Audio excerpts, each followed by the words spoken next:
अब बात करते हैं दूध की, दही की, पनीर की, तो आज की डेट में तो डॉक्टर्स और बहुत लोग तो ये सब भी खाना बंद कर रहे हैं। हाँ, कि दूध पनीर वगैरह अच्छा नहीं होता। तो डॉक्टर तो कह रहे हैं, आपको सलाह देते आप अंडा खाओ। डॉक्टर तो आपका धर्म भ्रष्ट करने के लिए बैठे हैं। रॉन्ग नंबर है। इसमें धर्म कहाँ से आ गया? अंडा खाओगे धर्म भ्रष्ट नहीं होगे। अच्छा, हमको सिखा दिया है। कामाख्या देवी को आप मानते हैं? हाँ, मानते हैं। बिल्कुल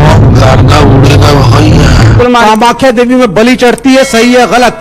पहली बॉल में सिक्सर। सुनते रहिए। चंडी माता में बलि चढ़ती है, सही है गलत?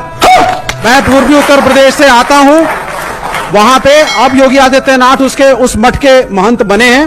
नंगा करके नहला रहा। पहले वहां पे भी छोटे छोटे सुअर के बच्चों की बलि चढ़ती थी माता को। ऐसा नहीं हो सकता, कह दो कि ये झूठ है। और कायस्तों का एक गांव है, वहां पे नवमी के दिन माता को बकरा जरूर चढ़ता है। ये सच नहीं है ना माँ?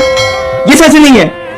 नहीं माँ, ये सच नहीं है। लेकिन हाँ, ये अलग बात है कि ईद में मुसलमानों पे उंगली उठाना बड़ा आसान काम हो गया है हिंदुस्तान में। खत्म। क्यों भाई, क्या हुआ? अभी से पसीना छूट गया। ये बड़ा आसान होता है मुसलमानों के ऊपर उंगली उठा देना ईद के दिन। बात तो सही है। ये बड़ा आसान होता है कथावाचकों के लिए सिर्फ इस्लाम और कुरान के ऊपर उंगली उठाना।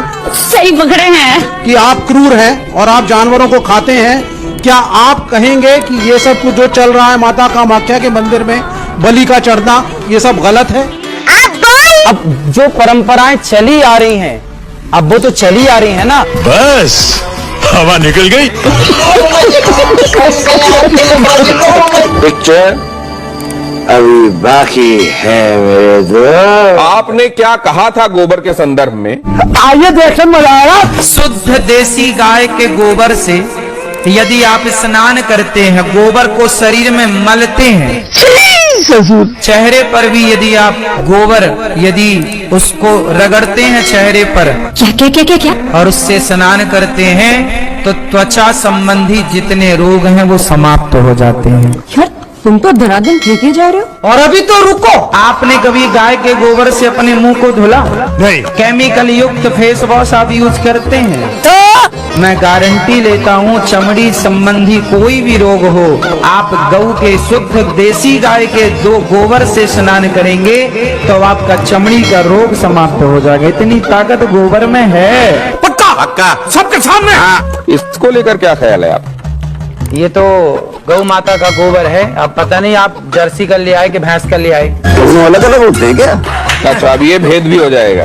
बिल्कुल भेद है। क्या? तो आप तो इसके जानकार हैं, विशेषज्ञ हैं, आप तो देखकर बता देंगे कि किसका है। नहीं, ये सब देख के बताने की चीजें नहीं है। ये रॉन्ग नंबर है। लेकिन ऐसे देखकर पता नहीं चलता। पता चलता है, उसके भी गुण होंगे, पर वो यहाँ पे कहाँ लिबर्टी ले आए हम आपके बीच में। ये सब क्या देखना पड़ रहा है?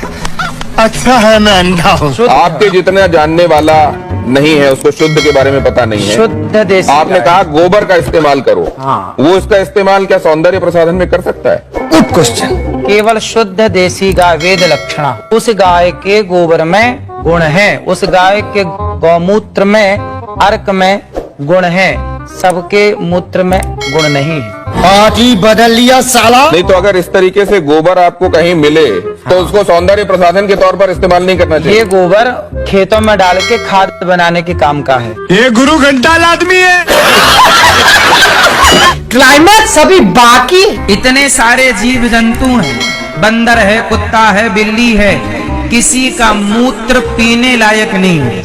ये तो लेटेस्ट न्यूज है। एक गाय के अतिरिक्त कुछ भी उस कैंसर की बीमारी को समाप्त करने के यदि किसी के पास शक्ति है तो गौमूत्र के पास ही वो ताकत है जो कैंसर को समाप्त कर सकता है। कौन है ये लोग? यह भट्टगवार। 14 साल तक भरत जी ने गाय के मूत्र से दलिया पका करके 14 साल तक खाया। क्या?